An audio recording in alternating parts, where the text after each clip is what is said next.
तपाईलाई थाहा छ नेपालका नदीहरूमा धेरै प्रकारका रोचक माछा पाइन्छन्। आज हामी 5 वटा रोचक माछा बारे जान्ने छौं। नेपालका नदीहरूमा धेरै प्रकारका रोचक माछा पाइन्छन्। पहिलो हो अस्ला माछा, जुन सफा पानीमा पाइन्छ। यो माछा छिटो तैरिन्छ र निकै फुर्तिलो हुन्छ। दोस्रो हो साहार माछा, नेपालमा धेरै प्रसिद्ध छ। यो आकारमा ठूलो र बलियो हुन्छ।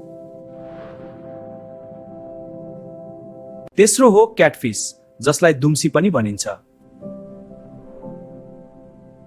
यो माछा प्राय नदीको तल बस्छ। चौथो हो ट्राउट माछा, जुन चिसो पानीमा पाइन्छ। यो निकै स्वादिलो र लोकप्रिय माछा हो। पाँचौं साना माछाहरू, जुन समूहमा बस्छन्। यी इकोसिस्टमको महत्त्वपूर्ण भाग हुन्।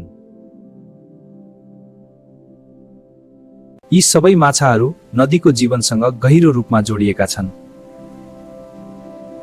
माछा बिना नदीको इकोसिस्टम पूरा हुँदैन। प्रकृतिको सन्तुलनका लागि यी माछा धेरै महत्त्वपूर्ण छन्। हामीले यी माछाहरूको संरक्षण गर्नुपर्छ।